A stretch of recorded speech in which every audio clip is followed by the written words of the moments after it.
As the Second World War waged on, fighting was brutal at times along the Eastern Front. The Nazis had taken a huge amount of land across Europe, and because of this, many countries found themselves being occupied. This meant that they were ruled over by them, subject to a police state, and also many were oppressed. The oppression was coupled with the horrific persecution of minorities. Over time, mass deportations of those considered undesirable were sent to concentration camps, before they were executed within the gas chambers. There were pockets of resistance across Europe who defied their occupiers and fought for their freedom. One group was the Partisans, who, across different countries, fought for supremacy. And in particular, there was one 17-year-old girl who fought with them. Lepa Radić was an incredibly brave young lady. However, she was captured by the Nazis and was executed at their hands, regardless of the fact she was just a teenager. Join us today as we look at the brutal execution of Lepa Radić, the teenage girl executed by the Nazis. Childhood. Lepa Radić was born on the 19th of December, 1925. Her family were Bosnian Serbs, and she was raised in a small village near Bosanska Gradiška, which today is a small town in the northwestern region of modern-day Bosnia and Herzegovina.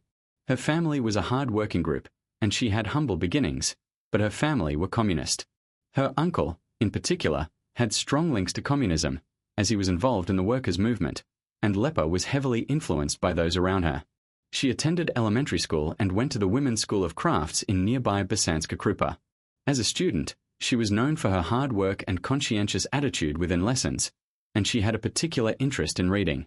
Lepa was reading at a higher level than the rest of her peers and began to, at a young age, delve into political ideas that her family had been involved in and discussed. At the age of 15, Lepa Radić joined the League of Communist Youth of Yugoslavia, the SKOJ, and also the Communist Party of Yugoslavia. This was in 1941, and despite being a teenager, she was very politically aware. World War II.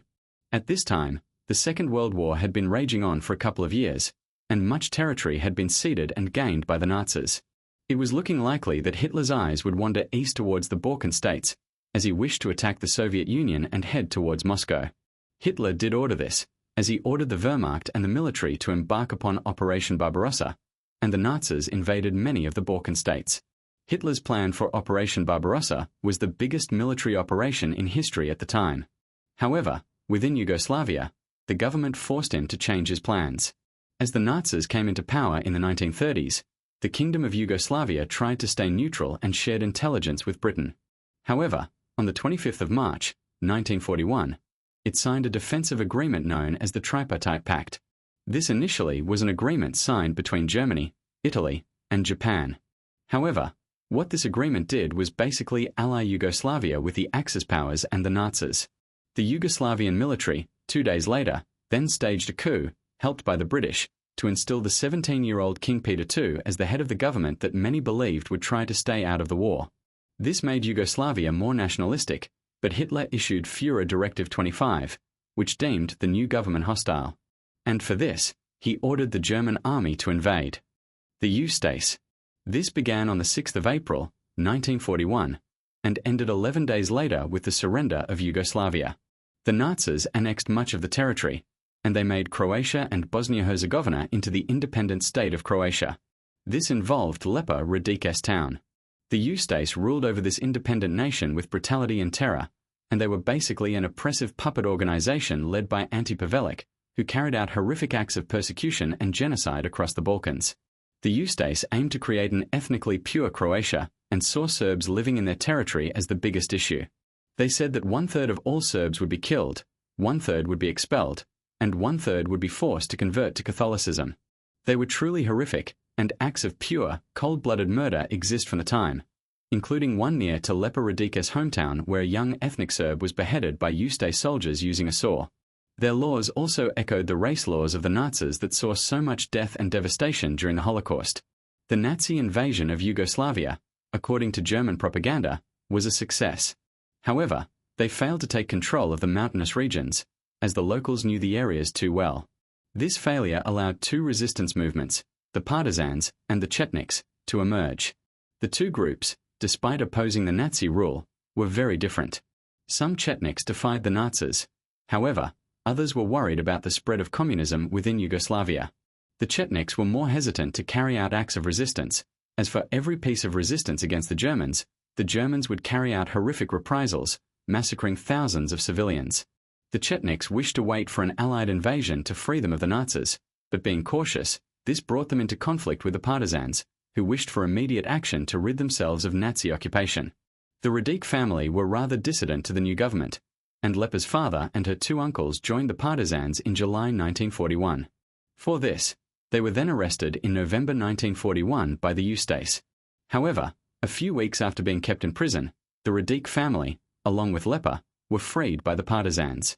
After her freedom, Lepa, along with her sister Dara, began to be more involved in the Partisan activities. They actively took part in the movement to fight the Axis powers, and Lepa took up arms, joining the 7th Partisan Company of the 2nd Krajiska Detachment. She first served as a nurse, however, was seen as a useful tool in connecting with the youth in the Partisan movement, and she began to recruit younger people into the group. She also took part in military operations, and in one, led a group of young partisans to harvest grain close to where the German army was camped out. In January 1943, along with some Chetniks, the Nazis launched Case White, an operation against the Partisans. This operation devastated and almost destroyed the resistance movement. During the Battle of the Neretva, Lepa Radić was responsible for transporting the wounded soldiers to a shelter and hospital in Germek. It was key that Lepa tried to rescue as many soldiers as possible, as Partisan leader Tito decreed never to leave the wounded on the battlefield, as the Axis would simply execute them.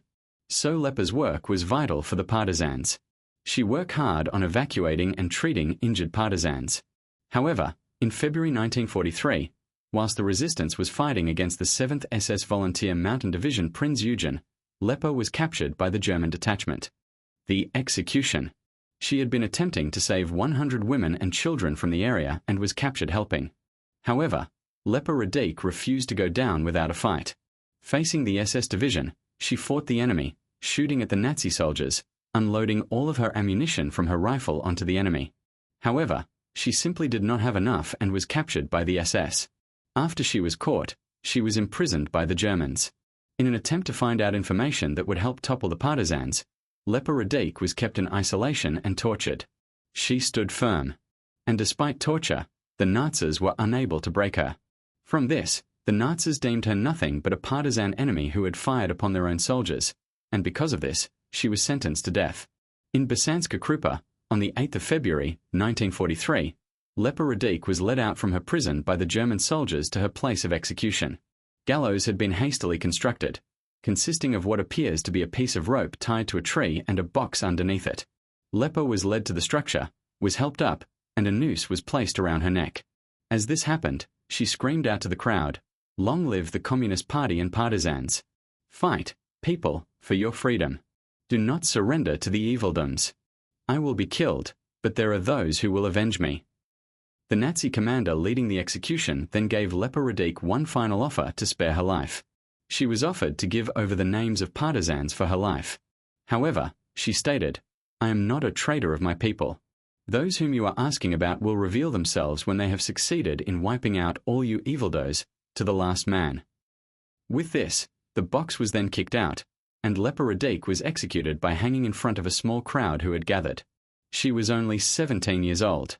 On the report written by the Nazis of Lepa Radić's execution, it read, "The bandit girls hanging in Bosanska Krupa has shown unprecedented defiance."